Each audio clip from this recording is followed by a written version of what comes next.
దేవుని పరిశుద్ధ నామమునకు మహిమ కలుగును గాక. ఆమేన్. ఈ ఉదయకాల శుభములు మీకు తెలియజేయుచున్నది రెవరెండ్ కె శ్యాంబాబు. ఈ దినము కొరకు దేవుని వాక్యము.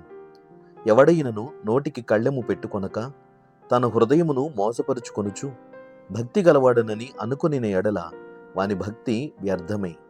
యాకోబు పత్రిక 1వ అధ్యాయము 26వ వచనము.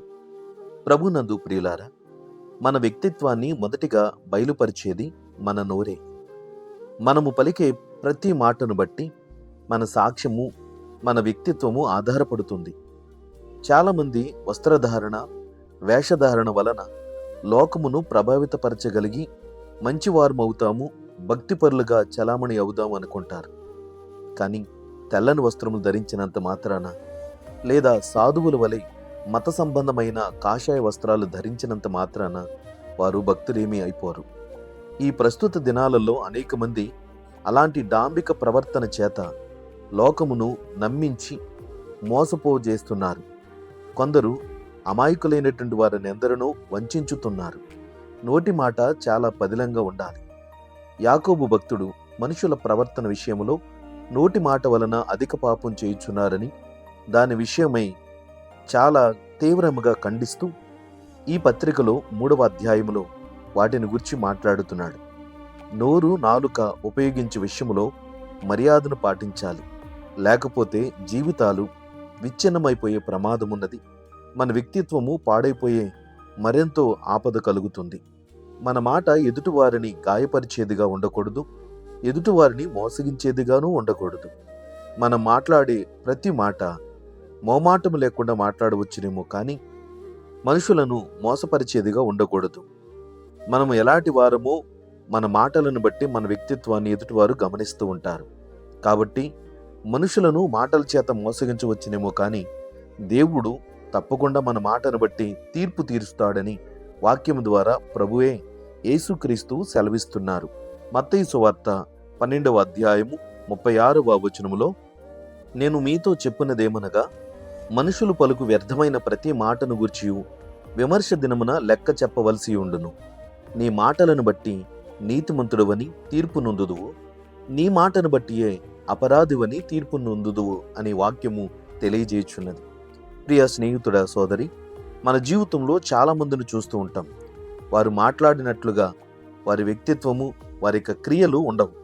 చాలామంది సహృదయముతో చాలా సున్నితంగా మాట్లాడినట్టుగా ఉంటారు.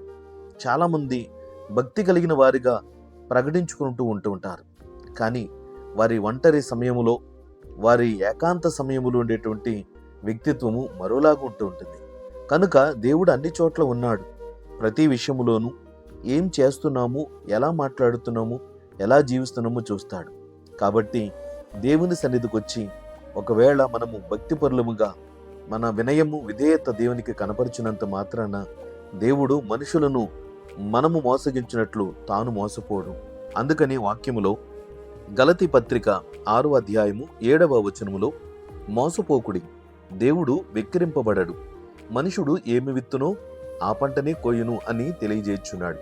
కాబట్టి మనము చేసే ప్రతి క్రియ వెనక దేవుని యొక్క చిత్తం అనేది గుర్తిస్తున్నాడన్న సంగతిని మనము గమనించుకోవాలి మరియు మసలుకోవాలి. అందుకని కొలస్సీ పత్రికలో పౌలు భక్తుడు 3వ అధ్యాయము 8 మరియు 9 వచనాలలో, ఇప్పుడైతే మీరు కోపము, ఆగ్రహము, దుష్టత్వము, దూషణ, మీ నోట బూతులు అను వీటన్నిటిని విసర్జించుడి, ఒకనితో ఒకడు అబద్ధమాడకుడి అని వాక్యమును తెలియజేస్తున్నాడు. కనుక మన నోటిని కాచుకొనక, నోరుంది కదా అని ఎలా పడితే అలాగా అబద్ధాలు చెబుతూ, కల్పితాలు చెబుతూ, మనుషులను ఆకర్షింపజేసేటటువంటి మాటల చేత ప్రవర్తించినంత మాత్రాన మనము భక్తిపరులము కాలేము అని వాక్యము తెలియజేయుచున్నది. కాబట్టి మన వ్యక్తిత్వాన్ని పరిశోధించేటటువంటి దేవుడు మన వ్యక్తిత్వాన్ని పరిశీలన చేస్తున్నటువంటి మానవుల మధ్య మన నోరును జాగ్రత్తగా కాపాడుకొనుట అది శ్రేయోధార్యం. కనుకని నాలుక విషయములో, మనం మాట్లాడే ప్రతి విషయములో కూడా జాగ్రత్తను పాటించాలని ఈ యాకోబు భక్తుడు మనకు తెలియజేయుచున్నాడు. ఎఫెసీ పత్రిక 5వ అధ్యాయము 4వ వచనములో, కృతజ్ఞతా వచనమే మీరు ఉచ్చరింపవలెను, కానీ మీరు బూతులైనను, పోకిరి మాటలైనను, సరసోక్తులైనను ఉచ్చరింపకూడదు అవి మీకు తగవు అని వాక్యము ద్వారా దేవుడు హెచ్చరిస్తున్నాడు. కాబట్టి ప్రియ సోదరి సోదరుడా, మన భక్తిని, దేవుని సన్నిధిని కాపాడుకుంటూ పరిపూర్ణమైన భక్తి విశ్వాసములో దేవుని కృపకు పాత్రలవుతూ వర్ధిల్లుదాము. పరిశుద్ధాత్మ దేవుడు మనకి ఎల్లప్పుడూ సహాయం చేయునుగాక. ఆమేన్. ప్రార్థన. ప్రేమగల తండ్రి, ఘనమైన దేవా స్తోత్రాలు. నేటి వాక్యము ద్వారా మీరు మమ్మను సంస్కరించుచు వాక్యానుసారంగా జీవించుటకు మమ్మను పురికొల్పుచున్నందులకు వందనాలు. నిత్యము మేము తెలియకుండానే మా నోటి ద్వారా అబద్ధాలు, బూతులు, దేవా ఇతరత్ర అసహ్యమైనటువంటి మాటలను వచించుటను బట్టి మా భక్తి వ్యర్థమైపోతుందని ప్రభువా నీ సన్నిధానమును బట్టి గ్రహిస్తూ పశ్చాత్తాపడుతున్నాం. ప్రభువా, ఇంకను లోకానుసారంగా జీవించే వ్యక్తులు తమ యొక్క వ్యక్తిత్వాన్ని పాడు చేసుకుంటుండగా సరిచేసి పరిశుద్ధమైనటువంటి శుభవచనములు, కృతజ్ఞతా వచనములు వచించున్నట్లు ప్రతి వారికి తగిన మేల్కొల్పు కలగచేయండి.